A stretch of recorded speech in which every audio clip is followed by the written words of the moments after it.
Hello friends, welcome to my YouTube channel like zone.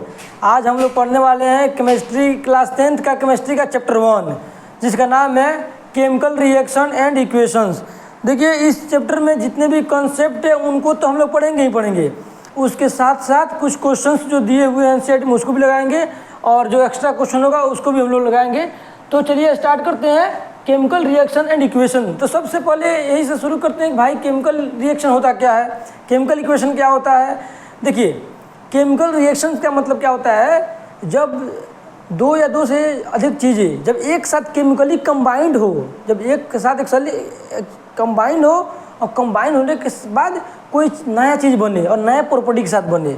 The process in which new substance are formed with new property, ठीक है ना, उसको बोलेंगे हम लोग केमिकल रिएक्शन। तो चलिए आप लिखते हैं the process in which new substance is formed, new substance with new property, new property is formed। यानी chemical reactions are those process in which new substance are formed with new property. जैसे कि मान लीजिए, अच्छा दूसरा example अगर हम ले, अगर आप मान लीजिए पानी को लीजिए और फ्रिज में रख दीजिए, तो बताइए पानी से तो बर्फ बन जाएगा क्या, कोई नया चीज़ बना नहीं बना। तो एक तरह केमिकल रिएक्शन नहीं है। केमिकल रिएक्शन का मतलब हुआ कुछ नया चीज़ें बने और उसका प्रॉपर्टी बिल्कुल अलग हो, उसके कॉन्स्टिट्यूएंट पार्टिकल से बिल्कुल अलग होनी चाहिए। जैसे एग्जाम्पल हम लेते हैं, मान लीजिए एग्जाम्पल ये तो हो गया केमिकल रिएक्शन, ठीक है ना, डेफिनेशन। अब बताइए यहाँ पर हम ले रहे हैं H2, ठीक है ना। जब H2 कंबाइन होगा O2 के साथ तो क्या बनाएगा, H2O बनाएगा। अब आप खुद बताइए, ये H2 क्या होता है, गैस के फॉर्म होता है। क्या होता है, गैस के फॉर्म में होता है। ऑक्सीजन किस फॉर्म में होता है, गैस के फॉर्म होता है। और ये बताइए किस फॉर्म में होता है, वाटर, लिक्विड फॉर्म में होता है। अब देखिए ये गैस है और ये लिक्विड हो गया, चेंज हुआ कि नहीं हुआ इसका प्रॉपर्टी में। अच्छा चलिए और बताइए, जो हाइड्रोजन होता है, hydrogen as a fuel use किया जाता है। हाइड्रोजन जो होता है एज ए फ्यूल यूज किया जाता है, यानी हाइड्रोजन जलने के काम आता है और ऑक्सीजन जलाने के काम में आता है। यानी ये जलता है और ये जलाता है, जबकि वाटर क्या होता है, बुझाने के काम करता है। देखिए ये भी चेंज होगा कि नहीं चेंज होगा, ठीक है ना। ये हम कह सकते हैं जो H2 होता है वो फ्यूल के रूप में यूज किया जाता है, जलने में यूज किया काम आता है। और जो ऑक्सीजन होता है वो कंबशन में हेल्प करता है, जलने में हेल्प करता है। और वाटर आग को बुझाने में हेल्प करता है।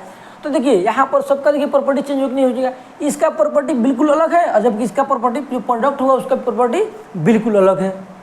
तो केमिकल रिएक्शन में क्या होता है कि दो या दो से अधिक चीज़ें मिलकर कुछ नया चीज़ बनता है, नया प्रॉपर्टी के साथ बनता है, तभी उसको केमिकल रिएक्शन हम लोग बोलेंगे, ठीक है।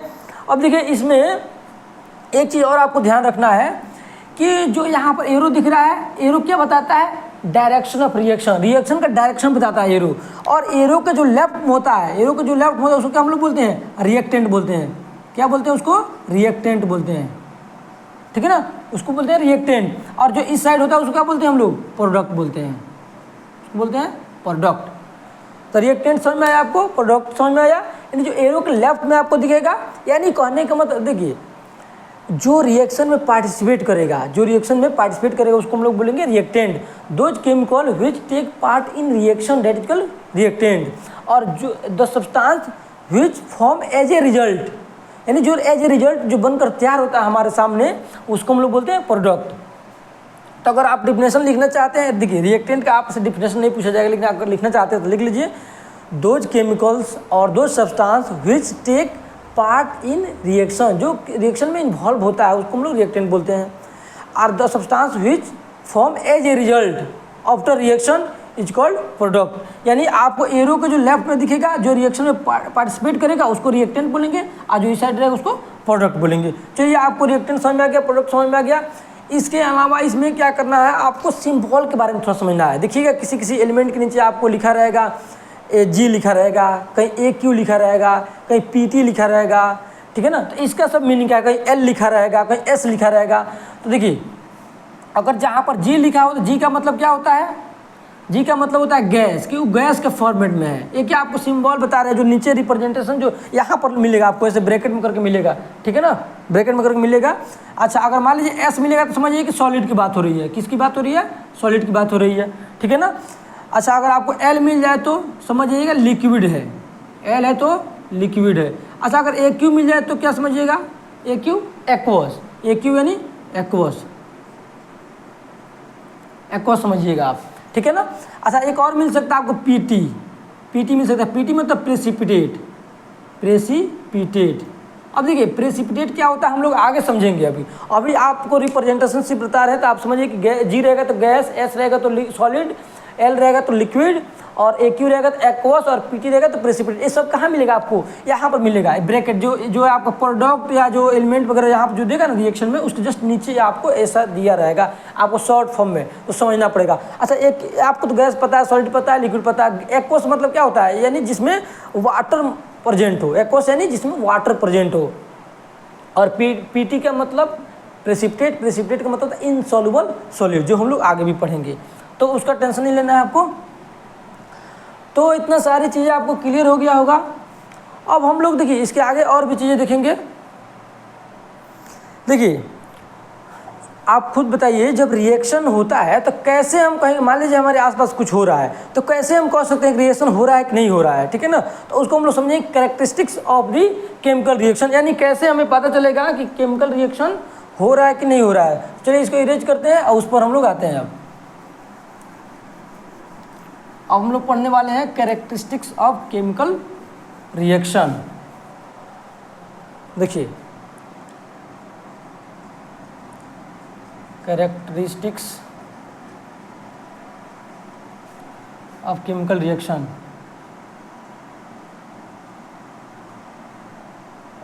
यानी कौन कौन ऐसा पॉइंट है जिसकी वजह से हम कह सकते हैं केमिकल रिएक्शन हो रहा है। तो फर्स्ट हम कह सकते हैं इवोल्यूशन ऑफ गैस। पहला क्या होता है? Evolution of gas. अगर मान लीजिए किसी रिएक्शन में अगर गैस निकल रहा है तो समझ लीजिए वहाँ पर केमिकल रिएक्शन हो रहा है। अगर मान लीजिए कुछ हो रहा है, कुछ एक्टिविटी हो रहा है, वहाँ पर अगर गैस निकल रहा है तो केमिकल रिएक्शन हो रहा है। अब देखिए जरूरी नहीं है, ठीक है ना, अब बहुत सारा पॉइंट इसमें हम लिखेंगे, सब कहीं ना कहीं सब फॉलो करना चाहिए लगभग। दूसरा आप कह सकते हैं फॉर्मेशन ऑफ प्रेसिपिटेट। फॉर्मेशन, अब एक एक को लेकर हम आपको समझाएंगे अच्छे से। फॉर्मेशन ऑफ प्रेसिपिटेट, आपको क्या करना है, कॉपी लेना है और इसको नोट डाउन करना है, ठीक है ना। चेंज इन कलर, नेक्स्ट क्या है? Change in colour, change in colour. Fourth point है change in temperature, change in temperature. और फिफ्थ पॉइंट क्या है? Change in state, change in state. देखिए इतने सारे ये सब क्या है? Characteristics of chemical reaction. यानी अगर ये सारी चीज़ें अगर मान लीजिए जहाँ पर अगर हो रहा है, समझिए कि हाँ कहीं ना कहीं केमिकल रिएक्शन हो रहा है, ठीक है ना। तो सबसे पहले हम लोग पढ़ेंगे इवोल्यूशन ऑफ गैस, फिर formation of precipitate, change in colour, और सबका एक एग्जाम्पल लेकर हम लोग अभी देखने वाले हैं। तो सबसे पहले हम स्टार्ट करते हैं इवोल्यूशन ऑफ गैस। देख लीजिए एक एक को हम लेकर अभी आपको समझाने वाले हैं, ठीक है। तो इसको ये तीन जो पॉइंट है, जो नीचे जो 4 पॉइंट, इसको हटाते हैं अभी।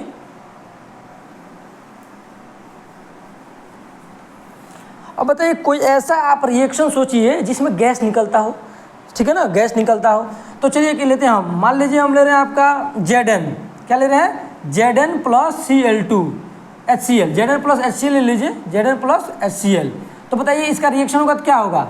जब रिएक्शन कराइएगा तो ये बनेगा ZnCl2 प्लस H2, ठीक है ना। ये क्या बनेगा? Zn प्लस HCl लीजिएगा तो ZnCl2 प्लस H2, ये आपको आप लिख दिए। और यहाँ पर क्या करना है आपको? एरो ऊपर लगाना है, एरो ऊपर। ये देखो, देखिए यहाँ पर क्या है ना, एरो भी बताता है कि क्या है हो रहा है। यहाँ पर अगर एरो ऊपर लगाए हैं मतलब एक गैस है जो ऊपर की तरफ निकल रहा है। अगर हम एरो नीचे की तरफ लगाते हैं तो प्रेसिपिटेट बनता। तो ये भी आपको याद रखना है, एरो का डायरेक्शन याद रखना है। यहाँ पर एरो ऊपर लगाए यानी ये क्या है? गैस है। तो गैस होगा तो ऑब्वियसली ऊपर निकलेगा, इसलिए एरो ऊपर लगा दिए हैं, ठीक है ना। अच्छा, यहाँ पर बैलेंस अभी हम नहीं किए हैं, ठीक है ना, बैलेंस यहाँ पर नहीं किए, तो बैलेंसिंग हम लोग पढ़ेंगे। अभी हम आपको क्या बता रहे हैं? इवोल्यूशन ऑफ गैस के बारे में बता रहे हैं कि इवोल्यूशन ऑफ गैस कहाँ होता है कि इसका कोई एग्जाम्पल दीजिए, ठीक है ना। तो एग्जाम्पल समझाएं, हम लोग बैलेंसिंग भी आगे पढ़ने वाले हैं। तो इसका जब रिएक्शन कराएंगे तो ZnCl2 प्लस H2 बनेगा, तो यहाँ पर हाइड्रोजन गैस बाहर निकल रहा है, तो इसका एग्जाम्पल हो गया, इवोल्यूशन ऑफ गैस का एग्जाम्पल हो गया। अब दूसरा एग्जाम्पल हम लेते हैं, आप और भी ले सकते हैं, यहाँ पे Mg ले सकते हैं, Mg प्लस H2SO4 ले सकते हैं, ठीक है ना, या आप Zn प्लस NH वो ले सकते हैं, HNO3 ले सकते हैं, यानी बहुत सारे रिएक्शन ले सकते हैं। हम बस एक एक लेकर आपको समझाने वाले हैं। तो चलिए, इवोल्यूशन ऑफ गैस आपको समझ में आ गया। अगर इवोल्यूशन ऑफ गैस हो रहा है मतलब केमिकल रिएक्शन हो रहा है, ठीक है। दूसरा हम क्या बताए थे, फॉर्मेशन ऑफ प्रेसिपिटेट। चलिए इसको जल्दी से हम समझ लेते हैं, फॉर्मेशन ऑफ प्रेसिपिटेट। तो फॉर्मेशन ऑफ प्रेसिपिटेट, अब बताइए किस किस रिएक्शन में प्रेसिपिटेट। अब सबसे पहले तो प्रेसिपिटेट आप पूछिए कि प्रेसिपिटेट होता है क्या है, तो आइए हम प्रेसिपिटेट पहले समझाते हैं आपको। इधर प्रेसिपिटेट होता क्या है, इसको अभी इरेज कर देंगे, पहले समझा कर आपको। देखिए, प्रेसिपिटेट का मतलब होता है इनसॉल्युबल सॉलिड। इसका मतलब क्या होता है, insoluble solid, insoluble solid, insoluble solid. देखिए, सॉलिड तो आपको पता है जो हार्ड हो, ठीक है ना, और इनसॉल्युबल जो घुले ना, जो पानी में घुले ना, उसको बोलते हैं हम इनसॉल्युबल सॉलिड। यानी कुछ ऐसे भी रिएक्शन जब हो आपको देखने को मिले, कुछ ऐसे भी रिएक्शन आपको देखने को मिलेगा जिसमें क्या होगा कि जब रिएक्शन बनेगा ना, उसका कुछ ऐसे प्रोडक्ट होगा जो जाकर नीचे जो सरफेस होगा ना, जिस कंटेनर में आप रिएक्शन करा रहे हैं, उसी कंटेनर के नीचे जाकर सरफेस में कुछ जाकर नीचे बैठ जाएगा, सॉलिड के रूप में जाकर बैठ जाएगा। तो उसको हम लोग बोलते हैं इनसॉल्युबल सॉलिड बोलते हैं, जो रिएक्शन में जाकर नीचे पेंदी में यानी जो सरफेस में बैठ जाता है, और उसी को हम लोग प्रेसिपिटेट बोलते हैं। तो चलिए, आपको समझ में आ गया। अब किस किस रिएक्शन में ऐसा कुछ देखने को मिलता है, प्रेसिपिटेट मतलब इनसॉल्युबल सॉलिड। तो इसका एग्जाम्पल देखते हैं, एक एग्जाम्पल हम लेते हैं। मान लीजिए हम रिएक्शन करा रहे हैं, यहाँ पर एक आता है, आप सुने होंगे नाम, ग्रीन विट्रॉल, ठीक है ना, ब्लू विट्रॉल। तो उसको हम लोग रिएक्शन करा कर देखते हैं। देखिए, इसका एग्जाम्पल हम आपको दिखा रहे हैं।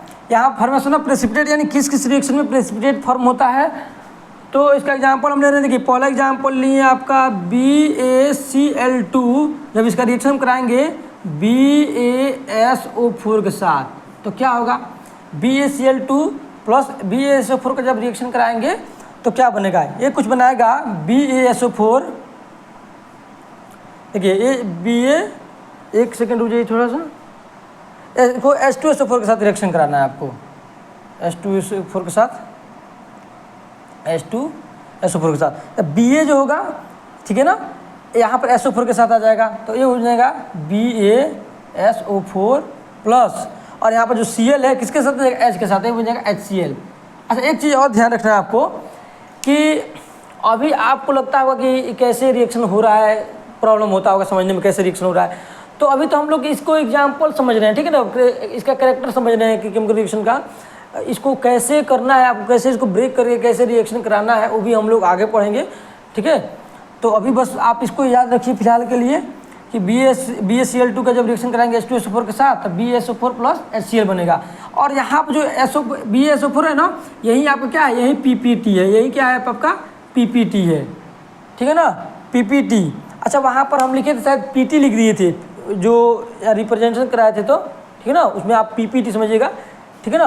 तो यहाँ पर PPT यानी का मतलब क्या हुआ, प्रेसिपिटेट। तो एक तरह की वाइट PPT इसको बोलते हैं, क्या बोलते हैं इसको, वाइट PPT, वाइट PPT। किसको, BaSO4 को। BaSO4 एक तरह के वाइट प्रेसिपिटेट होता है। तो अगर आपसे एग्जाम में अगर पूछा जाए कि एक ऐसा केमिकल रिएक्शन लिखिए जिसमें वाइट प्रेसिपिटेट फॉर्म होता है, तो उसके लिए आपको इसी को लिखना पड़ेगा, ठीक है। दूसरा अगर एग्जाम्पल हम लें, दूसरा एग्जाम्पल लेते हैं Na2SO4। जब इसका रिएक्शन अगर हम करा देंगे BaCl2 के साथ करा देंगे, तो वही चीज़ फिर होगा BaCl2 के साथ। देखिए, यहाँ पर Na जो Cl के साथ जाएगा और BaSO4 के साथ जाएगा, तो कुछ ऐसा ही भी बनेगा, BaSO4 प्लस NaCl बनेगा। अभी हम बैलेंस नहीं कर रहे हैं, बस आपको एग्जाम्पल समझा रहे हैं, ठीक है ना। तो Na2SO4 को BaCl2 के साथ रिएक्शन करेगा तो एक कुछ बन जाएगा। तो इसमें भी वही फिर आया BaSO4 वाइट PPT। दूसरा एग्जाम्पल लेते हैं हम, थर्ड एक और एग्जाम्पल लेकर समझाते हैं, PbNO3 का होल ट्वाइस। जब इसका हम लोग रिएक्शन करा देंगे अगर Ki के साथ, Ki देखिए यहाँ पर लेड नाइट्रेट, जब लेड नाइट्रेट का रिएक्शन कराएंगे हम किसके साथ, लेड नाइट्रेट का रिएक्शन कराएंगे पोटेशियम आयोडाइड के साथ, तो क्या होगा यहाँ पर जो Pb होगा वो I के साथ अटैच हो जाएगा एक और NO3 K के साथ अटैच हो जाएगा, ठीक है। तो कुछ बनेगा PbI2 प्लस KNO3,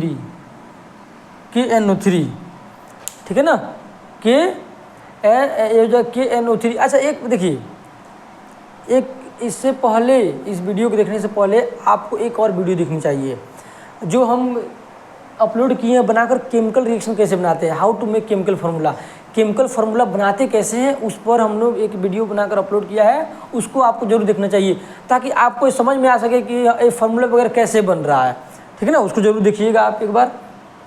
तो ये सब एग्जाम्पल है। और यहाँ पर जो PbI2 है ना, यही PPT है, यही क्या है, प्रेसिपिटेट है, तो इसको बोलते हैं येलो प्रेसिपिटेट, येलो PPT, ठीक है ना। PbI2 जो है येलो प्रेसिपिटेट के काम करता है। तो ये तो समझ में आ गया आपको, किसी के बारे में समझ में आ गया, फॉर्मेशन ऑफ प्रेसिपिटेट, यानी प्रेसिपिटेट कहाँ कहाँ बनता है, ये क्लियर हुआ आपको कि देखिए इतने सारे रिएक्शन है जिसमें प्रेसिपिटेट बनता है। तो आप इनमें से एक दो याद रखिएगा, तभी अगर एग्जाम में आ गया तो लिख पाइएगा आप। देखिए जो नेक्स्ट है वो क्या है, change in colour. Third number क्या है, अगला हम लोग क्या पढ़ रहे हैं, characteristics of the chemical reaction, change in colour का एग्जाम्पल बताइए। सोचिए आप कि कौन ऐसा रिएक्शन है इसमें कलर चेंज हो जाता है, कौन सा रिएक्शन इसमें कलर चेंज होता है। तो अब देखिए Fe को जब रिएक्शन कराएंगे किसके साथ, CuSO4 के साथ, यानी जब आयरन का रिएक्शन कराएंगे कॉपर सल्फेट के साथ, तो क्या होगा रिएक्शन में, क्या होगा, ये आयरन जो होगा इस Cu को हटा देगा, यानी यहाँ पर कुछ डिस्प्लेसमेंट रिएक्शन होता है। तो डिस्प्लेसमेंट अभी क्या बताएंगे, घबराना बिल्कुल नहीं है आपको रिएक्शन देखकर, इस सारी चीज़ों को आपको आगे पढ़ने को मिलेगा। यहाँ पर तो बस ये थोड़ा इसका कैरेक्टर को समझना है, इसलिए बता रहे हैं। Fe को जब CuSO4 के साथ रिएक्शन कराएंगे तो Fe जो होगा Cu को डिस्प्लेस कर देगा। अब कैसे करेगा, आगे पढ़िएगा। Fe ये बन जाएगा FeSO4 प्लस Cu। अब देखिए इसका जो कलर होता है ना, इधर जो इसका जो कलर होता है ना, इसका जो कलर वो क्या होता है, ब्लू होता है। इसका कलर क्या होता है, इसको ब्लू होता है, जबकि इसका कलर कैसा होता है, ग्रीन होता है। इसका कलर कैसा होता है, ग्रीन। अब देखिए इसका कलर ब्लू था और उधर जब रिएक्शन होने के बाद उसका कलर कैसा हो गया, ग्रीन हो गया, यानी कलर चेंज हो गया। तो क्या वो चेंज इन कलर का ही तो एग्जाम्पल है, चेंज इन कलर का क्या है, एक एग्जाम्पल है चेंज इन कलर का। अच्छा एक चीज़ और, यहाँ पर कॉपर सल्फेट को ब्लू विट्रोल भी कहा जाता है, कॉपर सल्फेट को ब्लू विट्रोल कहा जाता है। क्यों ब्लू विट्रोल कहा जाता है, क्योंकि देखिए इसका कलर ब्लू होता है। इसको हिंदी में नीला थोथा भी कहा जाता है। इसके अलावा जो FeSO4 है उसको ग्रीन विट्रोल कहा जाता है, क्योंकि इसका कलर ग्रीन होता है, और इसको हरा थोथा हिंदी में कहा जाता है। तो ये तो हो गया एग्जाम्पल चेंज इन कलर का। दूसरा अब हमें समझना है चेंज इन टेम्परेचर का एग्जाम्पल समझना है। तो आइए इसको देखते हैं हम लोग, देख लीजिए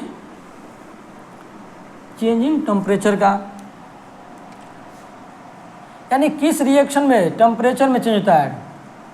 आप खुद सोचिए कि कौन सा ऐसा रिएक्शन जिसमें टेम्परेचर चेंज होता है। अगर सोचिए अगर CaO को रिएक्शन करा दें हम H2O के साथ, CaO को जब रिएक्शन करा दें H2O के साथ, यानी CaO क्या है, कैल्शियम ऑक्साइड का रिएक्शन करा दें हम वाटर के साथ, क्या बनाएगा, ये बनाएगा CaOH का होल ट्वाइस, अब प्लस हीट निकलेगा।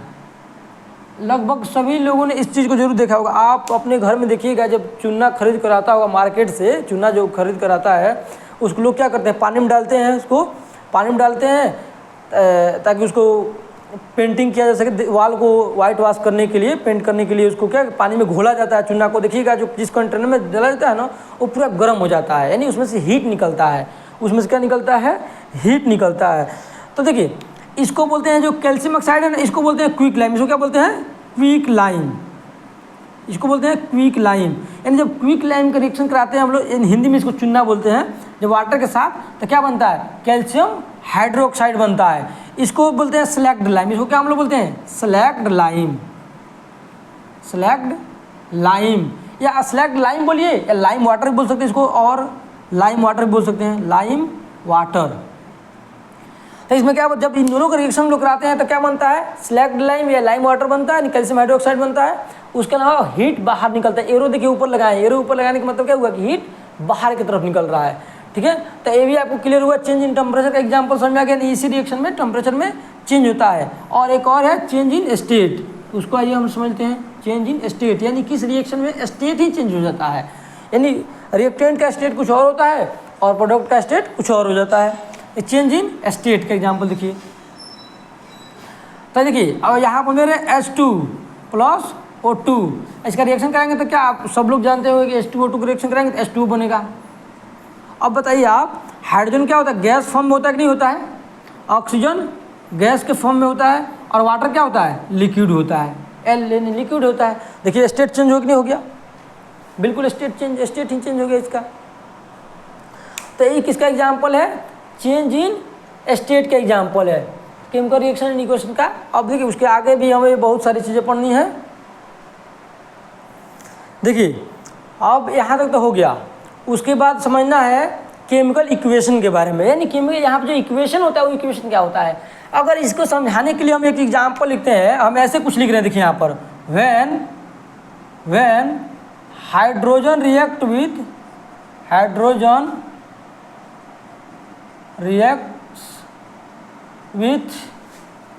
ऑक्सीजन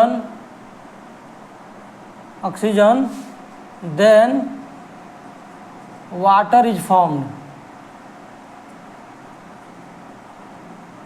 अब देखिए यहाँ पर हम क्या लिखे हैं, when hydrogen reacts with oxygen then water is form. बताइए कितना लंबा प्रोसेस हो गया, छोटा सा चीज़ को लिखने का कितना बड़ा लंबा सा प्रोसेस हो गया।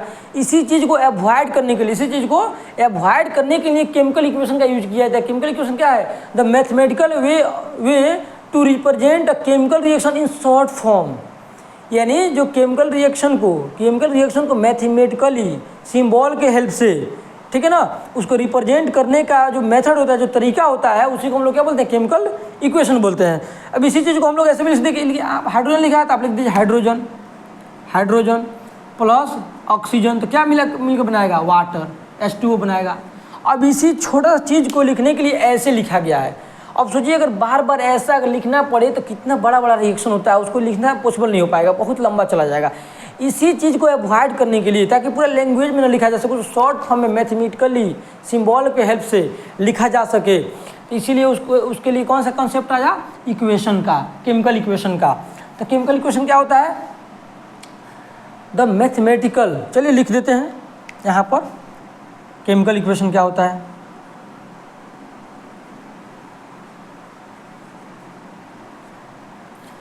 The mathematical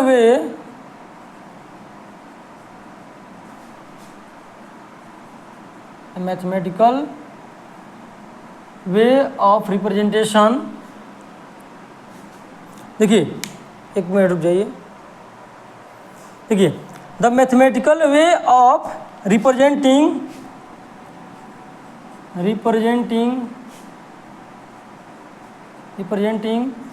the chemical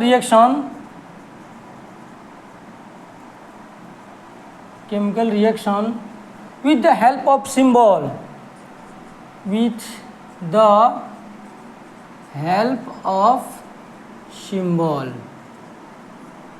is called chemical equation। यानी क्या है, the mathematical way of representing the chemical reaction with the help of symbol is called chemical equation. तो केमिकल इक्वेशन आपको अब बताइए इसका इंपॉर्टेंस क्या है, इससे फ़ायदा क्या है, केमिकल इक्वेशन से क्या फ़ायदा है। तो केमिकल इक्वेशन से ये फ़ायदा है कि ज़्यादा मोर इन्फॉर्मेटिव होता है। जो कंडीशनल मेथड होता है ना, उसके कंपेयर में ये ज़्यादा इन्फॉर्मेटिव होता है, ज़्यादा हमें इन्फॉर्मेशन देता है। क्योंकि इसके नीचे देखिएगा तो एक से नीचे गैस वगैरह लिखा है, इसको इरेज कर देते हैं, डिफिनेशन को एक बार देख लीजिए, उसको समझाना है, इसको इरेज करते हैं। देखिए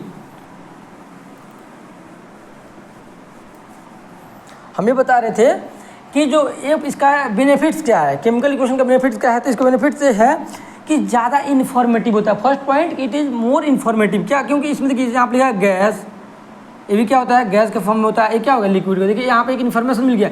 एक तो हो गया कि इसके बाद पहला हो गया मोर इन्फॉर्मेटिव, सेकंड कि ये क्या होता है ना, ईजी होता है, लिखना ईजी होता है, ठीक है ना।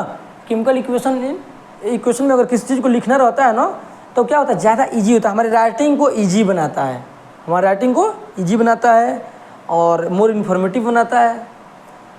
यही सब इसका फ़ायदा है केमिकल इक्वेशन का। अगर इन ना होता है इस तरीका तो हमें बहुत प्रॉब्लम फेस करना पड़ता इन सारी चीज़ों को रिप्रेजेंट करने के लिए। अब यहाँ पर हम लोग पढ़ने वाले हैं कि इसका 2 टाइप होता है केमिकल इक्वेशन का। 2 type, there are 2 types of chemical equation. First क्या होता है बैलेंस्ड केमिकल इक्वेशन, सेकंड क्या होता है अनबैलेंस्ड केमिकल इक्वेशन। तो बैलेंस केमिकल इक्वेशन का मतलब क्या हुआ कि अगर दोनों साइड आपको क्या करना है, बैलेंस केमिकल इक्वेशन का मतलब हुआ कि लेफ्ट साइड में जितने भी यहाँ पर आपको एटम्स दिख रहा है राइट में भी उतना ही होना चाहिए, तभी इसको हम लोग बोले बैलेंस केमिकल इक्वेशन। ठीक है ना। तो इधर देखिए जैसे हाइड्रोजन कितना है 2 है, हाइड्रोजन इधर इस साइड कितना है 2 ही है, चलिए हाइड्रोजन तो बैलेंस है।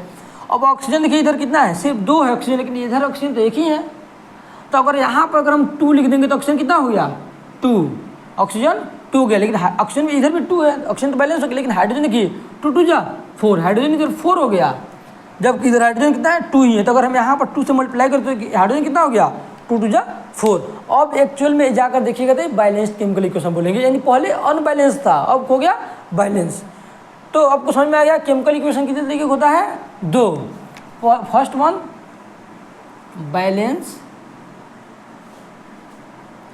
Balanced chemical equation. अच्छा इसमें आप डिफिनेशन चाहते हैं लिखना तो लिख सकते हैं। In case of balance chemical equation the total number of atoms in reactant side and in product side are equal, यानी रिएक्टेंट साइड और प्रोडक्ट साइड जितने भी एटम्स वगैरह होते हैं उनका नंबर इक्वल होना चाहिए, तो उसको हम लोग बैलेंस बोलेंगे, बैलेंस केमिकल इक्वेशन है। अगर रिएक्टेंट साइड मान लीजिए जितने भी एटम उनका नंबर कुछ और है, प्रोडक्ट साइड जो है एलिमेंट है या जो एटम उनका नंबर कुछ और है, तब बोलेंगे अनबैलेंस केमिकल इक्वेशन। ठीक है ना। इसमें क्या होना चाहिए रिएक्टेंट साइड और प्रोडक्ट साइड दोनों साइड क्या होना चाहिए इक्वल नंबर ऑफ एटम्स होनी चाहिए। सेकंड क्या हम बताए थे अनबैलेंस्ड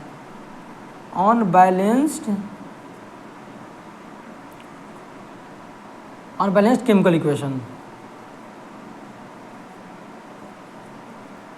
अनबैलेंस्ड केमिकल इक्वेशन। अच्छा अभी देखिए आप खुद देखिए बैलेंस्ड है कि अनबैलेंस्ड है, ऑब्वियसली बैलेंस्ड है, पहले अनबैलेंस्ड था। ठीक है ना। अब चलिए दूसरा हम लेते हैं, दूसरा एग्जाम्पल एक समझाते हैं आपको। इसका डिफिनेशन आप चाहते हैं लिखना नोट डाउन कर लीजिए, हम बोल दे रहे हैं।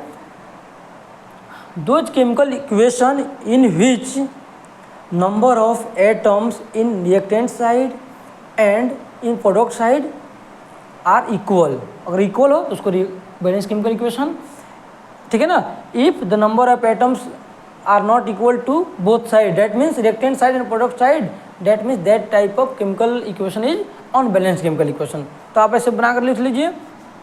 अगर दूसरा एग्जाम्पल हम ले रहे हैं, देखिए मान लीजिए हम लिख रहे हैं Mg+O2, तो क्या बनाएगा आप जानते हैं MgO बनाएगा, MgO। तो बताइए कि बैलेंस केमिकल इक्वेशन है कि अनबैलेंस है। आप बोलिएगा कि भाई अनबैलेंस है, क्यों? क्योंकि यहाँ पर देखिए Mg कितना है, इधर 1 है, इधर Mg तो 1 है, चलिए ये तो सही बैलेंस सही है। अब देखिए ऑक्सीजन यहाँ पर कितना है 1 है, लेकिन इधर ऑक्सीजन 2 हो गया, तो दोनों साइड क्या करना पड़ेगा बैलेंस करना पड़ेगा। तो इधर क्या कीजिए आप 2 लगा दीजिए, इधर क्या कीजिएगा 2 लगा दीजिए, तो इधर ऑक्सीजन 2 हो गया, ऑक्सीजन 2 हो गया। लेकिन Mg राइट साइड में प्रोडक्ट साइड 2 हो गया, लेकिन इधर Mg क्या है 1 ही है, इधर 2 से यहाँ मल्टीप्लाई कर दीजिए। और एक और ध्यान रखना है कि इसके नीचे नहीं, जो भी लिखना है आपको इसके साइड में लिखना है, नीचे नहीं लिखना है। ठीक है ना। तो ये हो गया, अब हो गया बैलेंस्ड केमिकल इक्वेशन। तो अब बहुत सारे हम क्वेश्चन चलिए बोर्ड पर लिख रहे हैं और उसको हम लोग बैलेंस करेंगे और देखेंगे बैलेंस केमिकल इक्वेशन को कैसे बैलेंस करते हैं, केमिकल रिएक्शन को बैलेंस करना सीखेंगे। ठीक है ना। देखिए यहाँ पर हम कुछ केमिकल रिएक्शन को लिख लिए हैं, अब आइए इसको हम लोग बैलेंस करके देखते हैं। देखिए बैलेंस में हम लोग करते क्या है कि आपको राइट साइड और लेफ्ट साइड, किसके एरो के राइट साइड और left side number of atoms को आपको इक्वल करना है। नंबर ऑफ एटम्स को या नंबर ऑफ एलिमेंट्स को जो भी कहिए उसको क्या करना है आपको इक्वल करना है। यानी देखिए अगर हम सबसे पहले देखिए पहला लेते हैं, इधर कैल्शियम कितना है 1 है, इधर कैल्शियम कितना है 1 है, किधर रिएक्टेंट साइड इधर 1, इधर कितना है 1 ही है, तो कैल्शियम तो बैलेंस है। ठीक है। अब बताइए इधर देखिए ऑक्सीजन कितना है लेफ्ट साइड में, यहाँ पर 1 ऑक्सीजन है और यहाँ पे ऑक्सीजन कितना है 2 ऑक्सीजन है, लेफ्ट में 2 ऑक्सीजन है, इधर भी 2 ऑक्सीजन होना चाहिए, तो यहाँ पर भी 2 ऑक्सीजन। अब देखिए कुछ लोग कहेंगे कि नहीं 1 ही ऑक्सीजन है, नहीं ब्रैकेट देखिए, ब्रैकेट लगा है ना, ब्रैकेट के बाद 2 लगा है, यानी 2 जो है ये जो है O के लिए भी है, और यहाँ पर हाइड्रोजन के लिए भी 2 है और O के लिए भी 2 है, यानी 2 हाइड्रोजन भी है और 2 ऑक्सीजन भी है इधर, ठीक है ना। तो यहाँ पर एक ऑक्सीजन, एक 2 ऑक्सीजन, इधर भी 2 ऑक्सीजन, हाइड्रोजन कितना इधर 2 ऑक्सीजन है, हाइड्रोजन है ना किधर लेफ्ट में रिएक्टेंट साइड पे, इधर देखिए 2 हाइड्रोजन है, यानी एक्चुअल में हम लोग कहें तो ये रिएक्शन बैलेंस है, ठीक है ना, रिएक्शन बैलेंस है। चलिए ये बैलेंस है, ये बैलेंस है, ऑलरेडी बैलेंस है। अब इसमें आ जाइए, इनमें देखिए इधर Ba कितना है, 1 है, इधर Ba 1 है, Ba मतलब बैरियम। अच्छा उसके बाद आप और चीज़ को देखिए बैलेंस करना, देखिए SO4।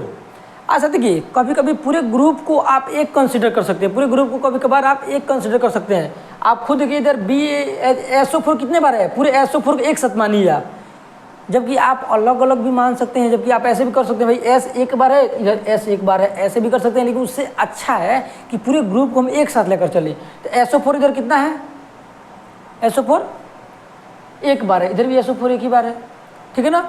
अच्छा इधर देखिए हाइड्रोजन कितने बार है, 2 बार है, जबकि इधर हाइड्रोजन तो 1 ही बार है इधर।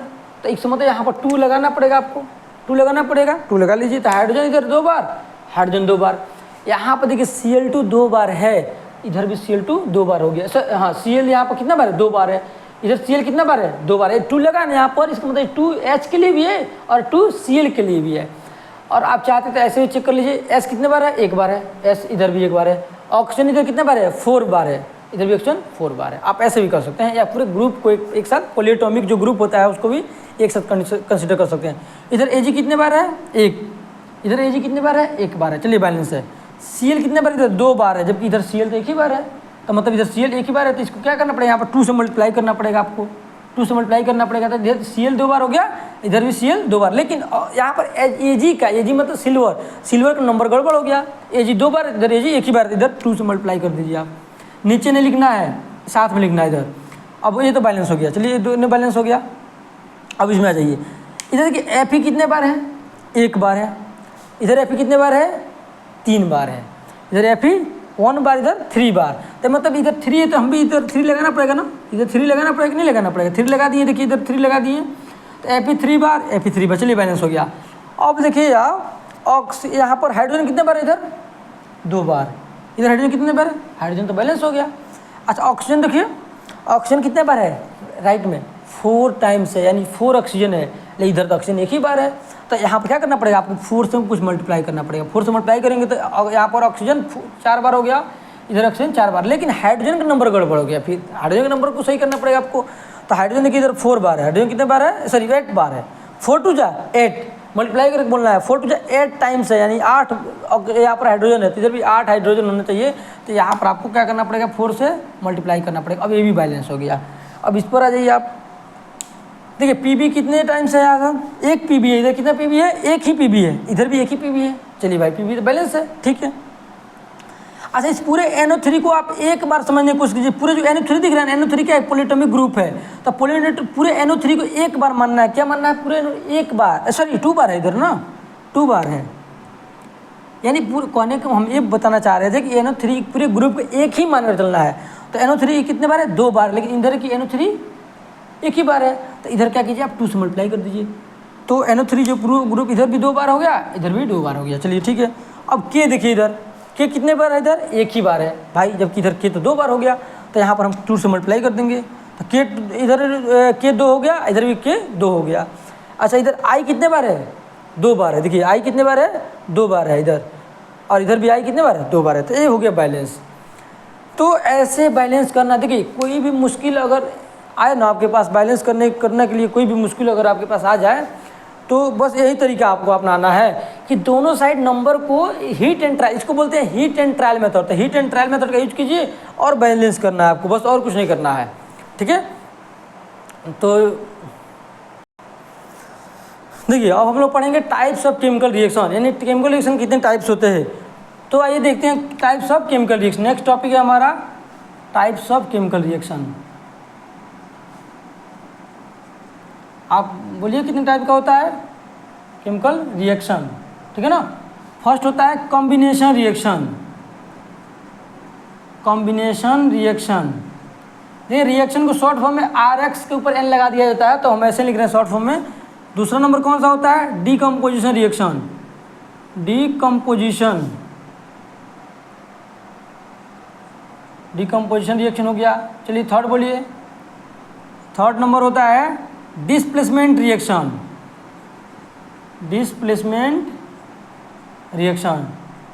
ठीक है ना। फोर्थ में क्या आता है?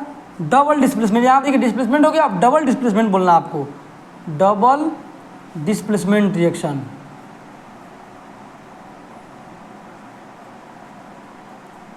और फिफ्थ नंबर में क्या होता है? Redox reaction. यही लास्ट है, रेडॉक्स रिएक्शन। ठीक है ना। अब देखिए रेडॉक्स रिएक्शन, अब इन सब का भी हम लोग एक एक करके पढ़ने वाले हैं। कॉम्बिनेशन पढ़ेंगे, डीकम्पोजिशन, सबका एक एक करके पढ़ेंगे। और रेडॉक्स में जब हम लोग पढ़ेंगे तो वहाँ पर डिस्कस करेंगे। रेडॉक्स का भी दो टाइप होता है, रेडॉक्स का भी दो टाइप होता है। चलिए इसके नीचे लिख ही देते हैं। इसका भी अगर हम लोग बात करें तो इसका भी दो टाइप होता है, दिख रहा है ना। हाँ, इसको बोलते हैं, एक होता है रिडक्शन, एक होता है रिडक्शन, एक होता है ऑक्सीडेशन। रिडक्शन और ऑक्सीडेशन। यहाँ पर जो लिखा है ना RED, तो RED से बनता है रिडक्शन, और यहाँ पर OX है ना, OX से बनता है ऑक्सीडेशन। यानी रेडॉक्स रिएक्शन भी दो तरीके का होता है, रिडक्शन और ऑक्सीडेशन। तो अभी हम आपको कॉम्बिनेशन रिएक्शन पूरी डिटेल में हम लोग पढ़ने वाले हैं। ठीक है ना। कॉम्बिनेशन, इसको अभी इरेज करते हैं।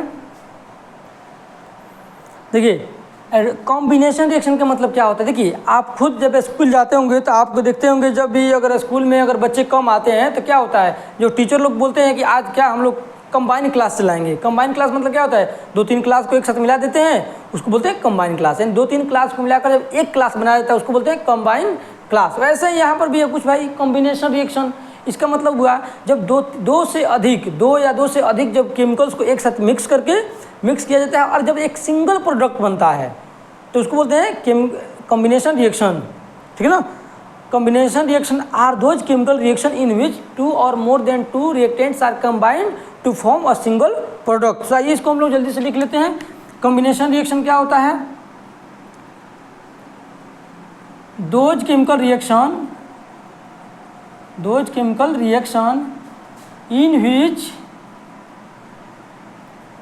इन विच 2 और मोर देन 2 और more than 2 reactants are combined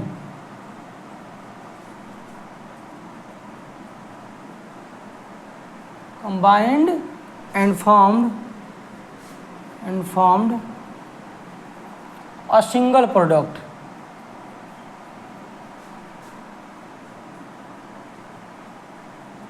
देखिए ये तो हो गया डिफिनेशन भाई, सिर्फ डिफिनेशन से काम थोड़ी चलेगा। ये तो हो गया कि दो रिएक्शन इन विच 2 और more than 2 chemical reactants are combined and form a single product, उसको बोलते हैं हम लोग कॉम्बिनेशन रिएक्शन। अब एग्जांपल्स कैसे समझेंगे? एग्जांपल से आई समझते हैं। एग्जांपल से देखिए, चलिए छोटा सा एग्जांपल लेते हैं हम लोग जो सभी जानते हैं, वहीं ले लेते हैं वाटर वाला। या चलिए लिखिए, जब कार्बन को रिएक्शन कराएंगे जब हम किसके साथ? ऑक्सीजन के साथ। ठीक है ना। जब कार्बन को रिएक्शन कराएंगे ऑक्सीजन के साथ, क्या बनाएगा? CO2। और बताइए यहाँ पर दो चीज़ मिलकर क्या बनाया? एक चीज़ बना दिया। यहाँ पर कार्बन, देखिए कार्बन का जब रिएक्शन कराया हम ऑक्सीजन के साथ CO2 बनाया, कार्बन डाइऑक्साइड गैस, दो चीज़ मिलकर एक बनाया। इसी को बोलते हैं कॉम्बिनेशन है। दो या दो से अधिक चीज़ मिलकर एक बनानी चाहिए। कितना? एक सिंगल प्रोडक्ट। ठीक है ना। या वो ले लीजिए आप Ag + Cl2, तो क्या बनाएगा? AgCl बना देगा। AgCl जब बैलेंस करना है तो बैलेंस कर लीजिए आप। ठीक है ना। तो ऐसी चीज़, तो बस ऐसे ही आपको जितना भी एग्जाम्पल लेना ले सकते हैं, कोई दिक्कत नहीं, जितना भी लेना ले लीजिए। बस जिसमें बस एक ही चीज़ ध्यान रखना है कि दो या दो से अधिक चीज़ मिलकर एक बनाना चाहिए। ठीक है ना। तो उसी को हम लोग ये बोलेंगे। अच्छा एक और एग्जाम्पल ले लिया जाए क्या? आइए एक और लेकर दिखाते हैं आपको। ये ले लीजिए CaO कब जब रिएक्शन कराएंगे H2O के साथ, क्या बनाएगा? CaOH का होल ट्वाइस बनाएगा ना। जब यहाँ पर कैल्शियम ऑक्साइड जब रिएक्शन होता है वाटर के साथ, CaOH होल ट्वाइस है, यहाँ पर प्लस हीट भी निकलता है, प्लस हीट लिख लीजिए, हीट भी निकलता है। तो यहाँ पर देखिए दो चीज़ मिलकर एक चीज़ बना दिया, तो इसको हम लोग बोलेंगे कॉम्बिनेशन रिएक्शन। ठीक है ना। एक बार ध्यान से देख लीजिए। देखिए अगला क्या है? Decomposition reaction. अब देखिए डीकम्पोज का मतलब क्या होता है? टूटना। यानी जब एक सिंगल प्रोडक्ट जब क्या होता है, डिफरेंट पार्ट में स्प्लिट अप हो जाता है, जब टूट जाता है उसको बोलते हैं डिकम्पोजिशन रिएक्शन। तो इसको अगर हम कैसे लिखेंगे, the reaction, those reaction in which a single product, a single substance बोल दीजिए, a single substance split up, split up मतलब ब्रेक, आप ब्रेक लिख सकते हैं। A single substance split up into 2 और मोर देन 2 सब्सटेंस, या प्रोडक्ट लिख सकते हैं सब्सटेंस, ठीक ना, इज कॉल्ड डिकम्पोजिशन रिएक्शन।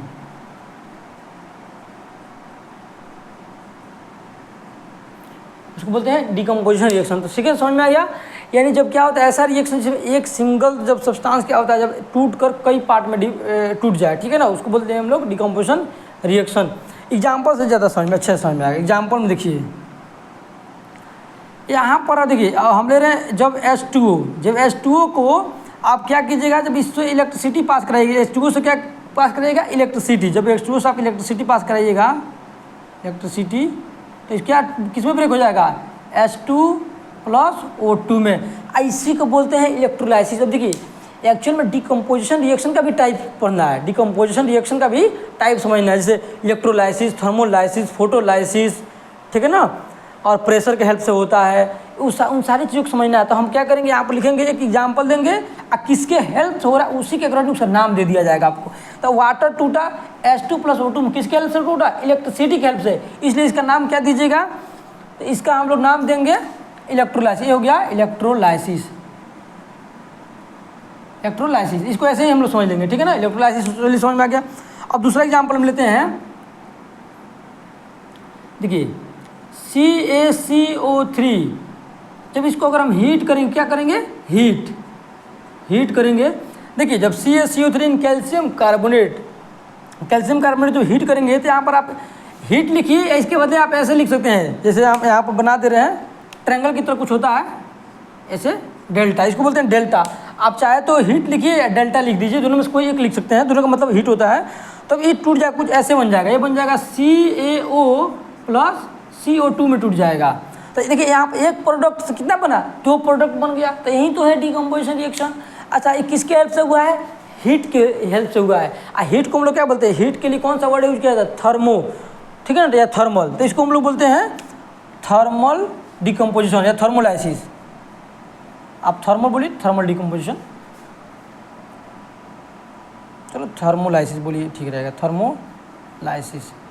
अच्छा, लाइसिस का मतलब क्या होता है, टूटना। देखिए थर्मो मतलब हीट, लाइसिस मतलब टूटना, यानी हीट के हेल्प से टूट रहा है, इसको थर्मोलाइसिस बोलते हैं, या थर्मल डिकम्पोजिशन भी आप बोल सकते हैं, ठीक है ना। चलिए एक और दूसरा एग्जाम्पल लेते हैं हम। अगर हम ऐसे ले लें AgCl या AgBr, तो बताइए अगर AgBr या AgCl इसको ब्रेक कीजिएगा तो कैसे ब्रेक होगा, किस चीज़ में ब्रेक होगा, ठीक है ना। तो एक इसमें सनलाइट पास करेंगे, किससे, सनलाइट, इसको हम ऐसे लिख दे रहे हैं, ऐसे मतलब दोनों, यानी AgCl को या AgBr को, या नीचे वाला इसको हटा दे रहे हैं, दिख नहीं रहा है, ठीक है ना, इसको हटा दीजिए। यानी जब AgCl को जब हम लोग AgCl से जब सनलाइट को पास कराते हैं, यानी उस पर सनलाइट को डालते हैं, क्या हो जाता है, ये कुछ टूट जाता है, ब्रेक हो जाता है, Ag+Cl2 में ब्रेक हो जाता है। तो ये किसके हेल्प से हुआ, सनलाइट के हेल्प से हुआ, इसलिए इसको हम लोग बोलते हैं फोटोलाइसिस। क्या बोले इसको, फोटोलाइसिस बोलते हैं। ये हो गया एग्जाम्पल फोटोलाइसिस का। अच्छा, इसके नीचे एक और आप लिख लीजिएगा कि जैसे AgCl को जब AgCl पर जब हम लोग क्या करते हैं, सनलाइट पास कराते हैं, AgCl पर जब सनलाइट को फॉल कराते हैं तो Ag+Cl2 में टूट जाता है। वैसे ही जब AgBr पर भी सनलाइट को फॉल कराएंगे तो Ag+Br2 में टूट जाएगा। तो ये दोनों AgCl और AgBr जो है ना, ये फोटोलाइसिस का एग्जाम्पल है। किसका एग्जाम्पल है, फोटोलाइटिक या फोटोलाइसिस का एग्जाम्पल है। इन दोनों रिएक्शन को ब्लैक एंड वाइट फोटोग्राफी में इसका यूज किया जाता है, ठीक है ना। AgCl और AgBr पर जब सनलाइट को फॉल कराते हैं तब ब्रेक हो जाता है, इसी रिएक्शन को ब्लैक एंड वाइट फोटोग्राफी में यूज किया जाता है। इसको आपको याद रखना है ऑब्जेक्टिव के लिए, ठीक है ना, अगर आपके एग्जाम में आ जाए तो चलिए इसको और भी हम इरेज करके बताते हैं। और देखिए अभी जैसे हम लिखे इफेक्ट्स ऑफ प्रेशर, तो ये डिकम्पोजिशन का ही पार्ट है। डिकम्पोजिशन में क्या होता है, नहीं ये देखिए, अच्छा आप बताइए यहाँ पर दो चीज़ मिलकर एक बन रहा है या एक से दो बन रहा है? तो आप खुद देखिएगा कि दो चीज़ मिलकर एक बन रहा है। तो एक एग्जाम्पल हम उठा लिए हैं थोड़ा सा आपसे पूछने के लिए, तो बताइए डिकम्पोजिशन होगा कि कॉम्बिनेशन होगा? तो आप शायद ज़रूर बोलिएगा कि भाई यहाँ पर क्या हो रहा है, कॉम्बिनेशन हो रहा है। ऑब्वियसली कॉम्बिनेशन होता है, कॉम्बिनेशन रिएक्शन का एग्जाम्पल। लेकिन इस कैसे होता है, किसके हेल्प से होता है? प्रेशर के हेल्प से होता है। हम बस ये बताना चाहते हैं कि सिर्फ हीट या सनलाइट या और क्या हम लोग पढ़े थे, इलेक्ट्रिसिटी, सिर्फ इसी तीन के हेल्प से रिएक्शन नहीं होता है, प्रेशर के हेल्प से भी रिएक्शन हो सकता है। तो उसका एग्जाम्पल क्या है, इफेक्ट्स ऑफ प्रेशर का, जब कार्बन मोनोऑक्साइड के जब रिएक्शन कराएंगे हाइड्रोजन के साथ 340 एटमॉस्फेरिक एटीएम मतलब एटमॉस्फेरिक प्रेशर पर, तो CH3OH बनेगा। अब यहाँ पर जो CH3OH बन रहा है इसको हम लोग बोलते हैं वाटर गैस बोलते हैं, वाटर गैस। अब इसको आप वाटर गैस बोलिए या इसको आप बोल सकते हैं मिथेनॉल भी बोल सकते हैं, मिथेनॉल भी बोल सकते हैं, मिथेनॉल भी बोल सकते हैं, ठीक है ना, या मिथाइल अल्कोहल बोल सकते हैं। तो इसका कई सारा नाम है। तो ये कौन सा रिएक्शन है, कॉम्बिनेशन रिएक्शन का एग्जाम्पल, ठीक है ना। बस हम आपको ये बताना चाहते थे यहाँ पर कि प्रेशर के हेल्प से भी रिएक्शन हो सकता है। इसके अलावा देखिए डिकम्पोजिशन में हम लोग क्या पढ़े थे, डिकम्पोजिशन में पढ़े थे कि जब हम लोग हीट वगैरह देते हैं तो एक सिंगल जो सब्सटेंस होता है वो टूट जाता है। तो इसी के बेसिस पर हम एक और आपको रिएक्शन थोड़ा सा बताएं कि एंडोथर्मिक और एक जो देखिए डिस्प्लेसमेंट, डबल डिस्प्लेसमेंट तो लोग हम पढ़ेंगे। उससे पहले आप थोड़ा समझ लीजिए एंडोथर्मिक रिएक्शन क्या होता है, एक्सोथर्मिक रिएक्शन क्या होता है, इसके अलावा प्रेसिपिटेशन रिएक्शन क्या होता है। इन सारी चीज़ों को थोड़ा चलिए हम लोग समझते हैं पहले, फिर हम लोग आगे कंटिन्यू करेंगे। देखिए एंडोथर्मिक, सबसे पहले बता रहे हैं एंडोथर्मिक रिएक्शन क्या होता है। एंडोथर्मिक रिएक्शन, एंडोथर्मिक रिएक्शन का मतलब क्या होता है, ऐसा रिएक्शन जिसमें हीट को देना पड़ता है। The reaction in which heat are supplied, जिसमें हीट को सप्लाई करते हैं तब जाकर रिएक्शन होता है। तो इसका डिफिनेशन क्या लिखिएगा, the reaction in which heat is involved, heat is involved लिखिए या heat is ये और लगा दीजिए और supplied, heat is supplied is called endothermic reaction।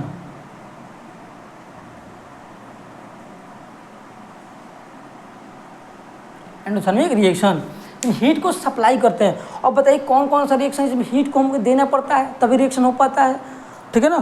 तो हीट बोलिए या हीट एनर्जी बोलिए, जिसको देना पड़ता है। एक एग्जांपल हम लेते हैं, फर्स्ट एग्जांपल बताइए, CaCO3 को जब हम लोग रिएक्शन कराएंगे हीट देंगे, यहाँ पर डेल्टा बना है, डेल्टा मतलब हीट, अब बता चुके हीट, तो CaO प्लस CO2 में ब्रेक हो जाएगा। तो किसका एग्जाम्पल है, एंडोथर्मिक। क्यों, इसमें हीट दे रहे हैं तब जाकर हो रहा है, रिएक्शन हो रहा है, ठीक है ना, एंडोथर्मिक। और भी बहुत सारा एग्जाम्पल है, और बोलिए कौन सा एग्जाम्पल है, जैसे FeSO4 का है, ठीक है ना। देखिए और भी एग्जाम्पल लिख रहे हैं, सुनाने के लिए लिख रहे हैं। देखिए चलिए दूसरा एग्जाम्पल लिख रहे हैं हम, FeSO4, जब इसको हीट करेंगे तो क्या बनेगा, जब इसको हीट कीजिए आप तो एक कुछ टूटेगा, Fe2O3 plus SO2 plus SO3, इसमें कुछ टूट जाएगा। देखिए जब FeSO4 को जब हीट करेंगे हम तो Fe2O3 plus SO2 plus SO3 में ब्रेक हो जाएगा, ठीक है ना। तो एक किसके एग्जाम्पल है, अच्छा बताइए, एक तरह का ये भी कॉज होता है, थर्मल डिकम्पोजिशन है कि नहीं है, थर्मल डिकम्पोजिशन का भी एग्जाम्पल है और एंडोथर्मिक रिएक्शन का भी, क्योंकि इसमें हीट दे रहे हैं भाई तो भी जाकर रिएक्शन हो रहा है। एक और चलिए एक और एग्जाम्पल लेते हैं हम, एक और लेते हैं PbNO3 का होल ट्वाइस। अब बताइए इसको जब ब्रेक करेंगे, जब हीट सप्लाई करेंगे, इस पर हीट सप्लाई करेंगे तो क्या हो जाएगा, ये कुछ आएगा PbO, किस में ब्रेक होगा, PbO प्लस NO2 ठीक है ना, NO2 प्लस O2 में, प्लस NO2 प्लस O2 में ब्रेक हो जाएगा। एक कुछ ऐसे ब्रेक होगा आपको जब इसको हीट करेंगे। तो ये सब एंडोथर्मिक रिएक्शन का एग्जांपल हो गया, या आप डिकम्पोजिशन रिएक्शन का भी एग्जांपल हो गया। ठीक है ना, तो इन सब में हीट देना पड़ता है, सप्लाई करना पड़ता है। तो अब हम लोग समझेंगे एक्सोथर्मिक रिएक्शन को समझेंगे। अब समझेंगे एक्सोथर्मिक रिएक्शन को समझने वाले हैं। ठीक है, तो आइए समझते हैं अब कौन सा रिएक्शन है एक्सोथर्मिक रिएक्शन। एक्सोथर्मिक रिएक्शन का मतलब क्या होता है, जिसमें हीट बाहर निकलता है। Those reaction in which heat is evolve. Evolve मतलब बाहर निकल, इनवॉल्व नहीं, इवॉल्व। इसमें हीट बाहर निकलता है, उसको हम लोग बोलते हैं एक्सोथर्मिक रिएक्शन। क्या लिखें, the reaction in which heat is evolve is called exothermic reaction. अब कौन कौन ऐसा रिएक्शन जिसमें हीट बाहर निकलता है, तो चलिए देखते हैं। एग्जाम्पल 1, अब देखिए CaO जब रिएक्शन कराइएगा H2O के साथ, यानी कैल्शियम ऑक्साइड का जब रिएक्शन कराइएगा वाटर के साथ, तो क्या बनेगा, ये कुछ बनेगा CaOH का होल ट्वाइस, CaOH का होल ट्वाइस प्लस हीट निकलता है। हीट इसमें निकलता है, एरो देखिए ऊपर बनाया है, एरो कहाँ बनाया है, ऊपर की तरफ हीट निकलता है। तो जब हीट निकला एक्सोथर्मिक, यानी ऐसा रिएक्शन जिसमें हीट बाहर निकलता है उसको एक्सोथर्मिक बोलेंगे। दूसरा एग्जाम्पल लेते हैं। मान लीजिए किसी चीज़ को आप जलाते हैं, मान लीजिए CH4 मीथेन ले लीजिए। और बताइए मीथेन को अगर हम जला देंगे ऑक्सीजन का हेल्प से, तो मीथेन को ऑक्सीजन का हेल्प से बना जलाएंगे तो क्या निकलेगा, CO2 प्लस हीट निकलेगा, CO2 प्लस हीट निकलेगा। ठीक है, तो एक शब्द देखिए क्या हो गया, आपको ये भी एक तरह का एक्सोथर्मिक रिएक्शन है, यानी एनर्जी निकलता है, हीट एनर्जी इसमें निकलता है। और बताइए जो रेस्पिरेशन होता है, खुद बताइए, रेस्पिरेशन एक फोटोसिंथेसिस, तो आप बताइए सोचकर, रेस्पिरेशन एक्सोथर्मिक है कि एंडोथर्मिक है, और फोटोसिंथेसिस क्या है, एक्सो है कि एंडो है। तो जो रेस्पिरेशन होता है, रेस्पिरेशन में क्या होता है, एनर्जी ATP के फॉर्म में निकलता है। रेस्पिरेशन में एनर्जी ATP के फॉर्म में बाहर निकलता है, इसलिए रेस्पिरेशन आपका एक्सोथर्मिक एग्जाम्पल है। तो इसके एग्जाम्पल में आप रेस्पिरेशन भी लिख सकते हैं, रेस्पिरेशन।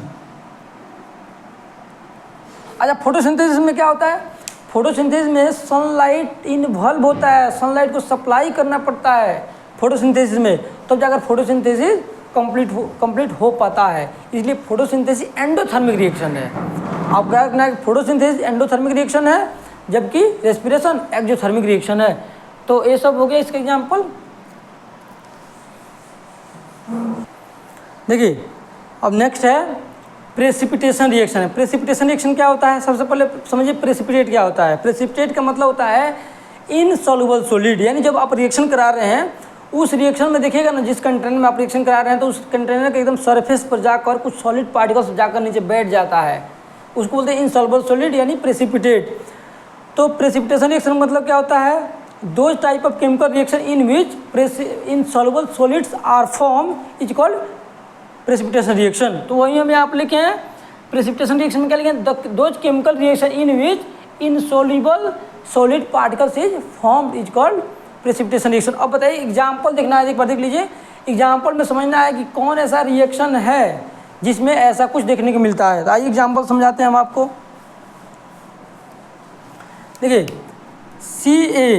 CaOH का होल ट्वाइस, CaOH का होल ट्वाइस को जब हम लोग रिएक्शन कराते हैं CO2 के साथ, यानी जब कैल्शियम हाइड्रोक्साइड से जब हम लोग कार्बन डाइऑक्साइड को पास कराते हैं तो कुछ क्या बनता है, ये बनाता है CaCO3 बना लेता है, CaCO3 बना, कैल्शियम कार्बोनेट बनाता है। इसके अलावा क्या बनाता है, वाटर, इसके अलावा वाटर H2O। और यहाँ पर एरो हम नीचे लगा रहे हैं। एरो नीचे लगाने का मतलब क्या समझ रहे हैं, एरो नीचे लगाने का मतलब हुआ है कि कैल्शियम कार्बोनेट जो बन रहा है ना, इस इनसॉल्युबल फॉर्म में होता है, सॉलिड फॉर्म में होता है, जो नीचे जाकर पेंदी में सरफेस में जाकर बैठ जाएगा। क्या होगा, पानी में मतलब समझिए कि सॉल्युबल ही नहीं होगा, घुलेगा ही नहीं, इसलिए तो इसको बोलते हैं इनसॉल्युबल सॉलिड।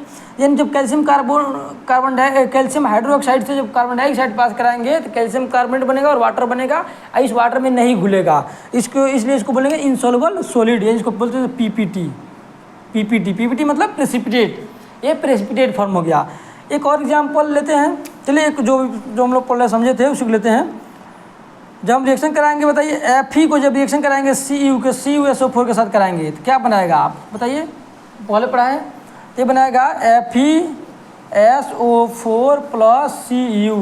तो जो Cu है ना, तो यहाँ पर लगा दीजिए आप एरो नीचे की तरफ। एरो नीचे की तरफ क्यों? क्योंकि यहाँ पर भी क्या बनेगा, ये सॉलिड फॉर्म में ही रहेगा, ये भी सॉलिड फॉर्म में ही रहेगा। और एक तरह के PPT है, क्या तो है PPT है। तो ये हो गया प्रेसिपिटेशन रिएक्शन। प्रेसिपिटेशन रिएक्शन का मतलब होता है ऐसा केमिकल रिएक्शन जिसमें प्रेसिपिटेट फॉर्म होता है, ठीक है ना, जिसमें प्रेसिपिटेट फॉर्म होता है। तो देखिए एक बार, ठीक है ना। अब देखिए इसको हम यहीं पर ख़त्म करते हैं। इसके अलावा एक और लेक्चर आएगा जिसमें अभी जो बहुत सारी चीज़ें पढ़ना है, जैसे displacement reaction, double displacement reaction, redox reaction, उसका टाइप्स, रेंसिडिटी, ठीक है ना, कोरोजन, अभी बहुत सारी चीज़ों को पढ़ना है। तो यहाँ तक बस इसको हम यहीं पे ख़त्म करते हैं। इसके अलावा जो नेक्स्ट आएगा पार्ट, इसका पार्ट 2 जो आएगा इस चैप्टर का, तो उसमें और जो बचा हुआ जो टॉपिक उसको हम लोग उसमें कवर कर लेंगे, ठीक है ना। तो इसको यहीं पर चलिए ख़त्म करते हैं। और अगर आपको अच्छा लग रहा है जो हम पढ़ा रहे हैं, ठीक है ना, तो आपको सब्सक्राइब करना है और अपने दोस्तों के बीच शेयर भी करना है, ठीक है ना।